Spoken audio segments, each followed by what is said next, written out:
Welcome sa Dries TV. Kung interesado ka sa ganitong news, huwag kalimutang isubscribe ang ating YouTube channel. Maraming salamat! Welcome po ulit sa ating panibagong update tungkol kina Kim and Paolo Abilino. Sa bawat update natin, tatalakayin natin ang mga pinag-uusapan sa mundo ng social media tungkol kina Kim and Paolo Abilino. Kaya naman kung hindi pa po kayo nakasubscribe dito sa ating channel nako, i-click nyo na po yan and isama nyo na din ang bell button.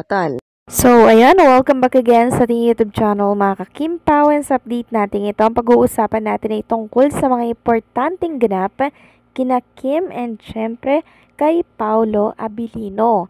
So, unang talakayin natin yung tungkol sa mga hashtag. So, panibago ulit to mga ka-Kim Pao, may bagong hashtag na trending na naman ngayon sa X. Bago to ha, katulad ng the hashtag The Alibi. Ito po yung title ng new series ni Kim and Paolo. Merong 11.6k na post. Top 2 trending in the Philippines. And syempre, itong Kim Pao Secret Unlock na merong 32.7k na post. Number 1 trending. And syempre, trending din itong pangalan ni Paolo Abilino na Vincent Cabrera. 1,490 na post, pang 25. And syempre, pang 27 trending naman itong Stella Marie, 3,060 na post. Grabe, di ba yung mga karakter ni Kim and Paolo Abilino, trending po dito sa X. So, yung Kim Chu and Paolo Abilino na talakay na natin yang kanina. So, ito yung mga bago ngayon na trending, oh.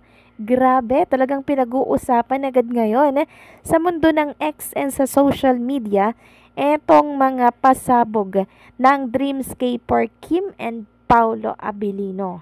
Grabe, nakaka-excite to mga ka-Kim Pao. Wala akong masabi kundi exciting dahil panibagong karakter na naman ang gagampanan po ni Kim and Paolo. And patikim pa lang yon mga ka-Kim Pao ha, yung nilabas po ng Dreamscape. Pero talaga naman pong grabe.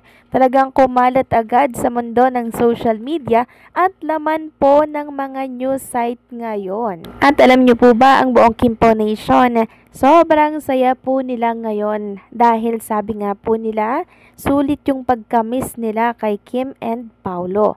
Sabi nga dito ng isang Kim Pao sa EXO, ang saya titigan, exciting days ahead. Maraming salamat sa panibagong project, panibagong pagkukuna ng happiness namin. Sabi pa ng isa, Kim and Paolo in a suspense romance series that combines intricate plot twists and intense dramatic performances like we've never seen them before. Their fourth project is going to slay. Sabi pa ng isa dito, my favorite genre suspense drama, can't wait to. Sana sunes na ang shooting at sana sa Netflix maipalabas. Ngayon palang advance congratulations Kim Pao at sa buong team. So, huwag naman sarang sa Netflix mga ka-Kim Pao kasi I feel sad sa mga televiewers. Paano po yung mga walang account dito po sa Netflix? 'Di ba? So baka magpa-register or mag-open pa sila ng account, 'di ba? So sana sa TV5 na lang, 'di ba, sa Kapamilya Channel. Maganda rin naman sa Netflix pero paano yung iba? 'Yun po yung iniisip ko. And right after nga po na i-reveal ng Dreamscape etong haircut ni Chinita Princess na parang bob cut hanggang batok lang. Grabe no, ang iksi. Sabi po ni Kim Chu dito, nag-post siya ng picture niya. OMG, this is it. Stella Marie Morales. Yung Stella Marie Morales na yan mga Kim Pao, grabe pinag-uusapan yan ngayon. Parang mapanakit no? Parang suspense mga ka-Kim Pao. At mukhang ang role ni Chinita Princess dito, mukhang maldita siya dito mga ka-Kim Pao. Base pa lang sa makeup niya, mukhang matapang to na babae. And for sure mga ka-Kim Pao, naghahanda na po ang buong team ng Dreamscape and ng ABS-CBN Studios para nang sa ganun ay masimula na po ang pagtitaping ng kanilang project. So sana nga po sa lalong mas madaling panahon ay masimula na po mga ka-Kim Pao etong new series ni Kim and Paulo para naman ang sa ganon, 'di ba?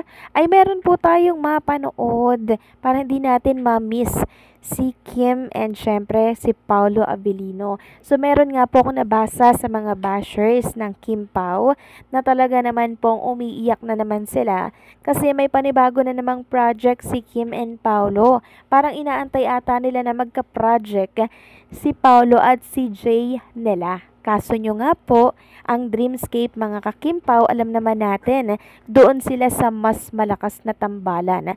Doon sila sa mas malakas ang power, 'di ba? Itong Kim and Paulo kasi or Kim Pao mga kakimpaw ay napakalaki po no ng mga fandom nung sakop hanggang sa ibang bansa. Meron po tayong mga Kimpaw fans diyan, 'di ba? And syempre mga kakimpaw, saan ba magi-invest ang ABS-CBN? Di doon po sa bebenta sila. Next topic naman, pag-usapan natin itong katanungan po ng ibang mga fans kung totoo daw po itong nakalagay sa chest ni Chinita Princess na tattoo. Kung totoong tattoo daw po ba ito mga kakimpaw. Makikita kasi dito sa inilabas ng Dreamscape na meron pong tattoo dito si Chinita Princess, no? So medyo mahaba to mga kakimpaw. Kaya naman nag-aalala ang ilan kay Chinita Princess kasi hindi daw po maganda yung may tattoo sa isang babae. Yan ay mga komento lang naman nila, 'di ba?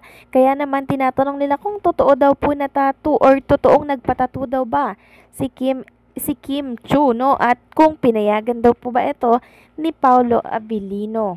So para lang po ito sa opinion ko mga kakimpaw ha. Para hindi naman po totoong tattoo to mga kakimpaw, siguro henna lang po siya. Kasi kung inyong babalikan yung ganap sa It's Showtime mga kakimpaw, wala naman pong tattoo si Chinita Princess dito, 'di ba? Live ba yun? Parang live naman siguro ang It's Showtime. And wala nga ako nakitang tattoo dito. So possible na henna lang to mga kakimpaw, natatanggal po ito. Kaya wala kayong dapat po na alalahanin. Knowing Kim Chu, ayaw niyan magpatato sa kanyang katawan kasi parang wala naman siyang tattoo, 'di ba mga kakimpaw? Kasi mahirap po yang ipatanggal, 'di ba? Nagpakat na nga siya ng hair.